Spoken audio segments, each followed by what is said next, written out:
Salut, aujourd'hui, on parle des yeux et du visage. Parce que les yeux, c'est une des premières façons avec lesquelles on aborde quelqu'un. Dans la rue, des personnes inconnues, même le matin, quand on se lève, on va voir les gens avant de commencer à parler la plupart du temps. Donc, les yeux ont le pouvoir de transmettre vraiment beaucoup d'informations sur comment on se sent aujourd'hui, de quelle façon on approche la vie et les gens aujourd'hui. Donc, quand on est en relation avec quelqu'un. Alors aujourd'hui, j'invite les parents à guider les enfants à prendre conscience de ce qu'expriment leurs yeux et leur visage.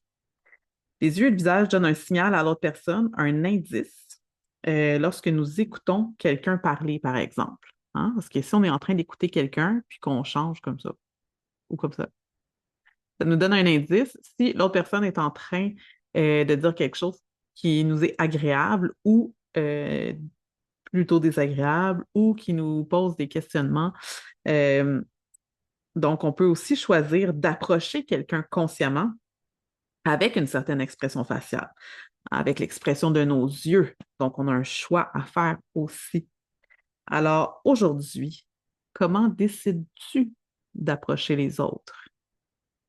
Quelle est ton expression présentement? Donc, ça, c'est un questionnement qu'on peut avoir, donc une réflexion qu'on peut faire avec l'enfant.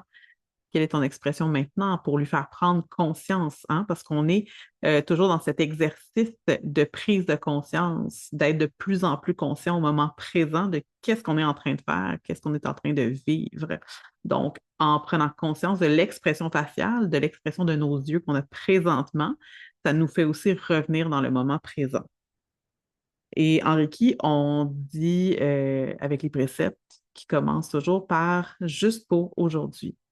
Alors moi, j'irais un petit peu plus loin en disant juste pour maintenant. Just for now. Juste pour maintenant. Comment sont tes yeux? Comment est ton regard? Comment est ton expression faciale? Parce que ça va aussi donner beaucoup d'indices à l'autre personne quand tu l'approches et faire prendre conscience et répéter à l'enfant que la façon dont tu l'approches les autres va avoir un impact aussi sur la relation qu'il va développer avec cette personne-là ou la facilité avec laquelle il va approcher les gens ou la facilité avec laquelle les autres vont être en mesure de rentrer en relation avec lui selon aussi son expression faciale, ce qu'il dégage. Donc, est-ce qu'il a choisi un regard d'amour aujourd'hui ou il a choisi un regard de jugement, par exemple? Alors, quelle est ton intention? Qu'est-ce que tu désires? Comment désires-tu que l'autre se sente en ta présence? Parce que ça, c'est très important. Qu'est-ce qui se passe quand tu regardes vraiment quelqu'un dans les yeux? Hein? Parce que des fois, on regarde quelqu'un, mais on est en train de penser aussi à d'autres choses. Et si on regardait la personne simplement maintenant, simplement en étant présent et conscient de qu'est-ce que la personne est en train de nous dire et d'avoir simplement conscience aussi de notre expression, de nos yeux, de comment est notre visage, sans rien forcer, juste être témoin. Et comment tu te sens si tu regardes quelqu'un dans les yeux avec un sourire? Comment est-ce que tu te sens si tu regardes quelqu'un dans les yeux avec amour? Comment est-ce que tu te sens si tu regardes quelqu'un dans les yeux avec colère ou avec tristesse ou avec jugement? Et comment te sens-tu? Est-ce que ça fait une différence dans le regard de l'autre personne? Donc, si tu approches quelqu'un avec un regard de joie, avec un regard d'amour, est-ce que ça fait une différence que si tu l'approches avec un regard de colère, de tristesse ou neutre? Et tu peux faire aussi le même exercice, même avec une plante, avec un animal ou avec un objet, si tu regardes l'objet, si tu regardes la plante, si tu regardes l'animal avec des yeux d'amour, comment te sens-tu? Si tu regardes une plante ou un animal ou un objet avec des yeux d'observateur, comment te sens-tu?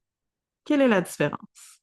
Si tu le regardes avec jugement, quelle est la différence?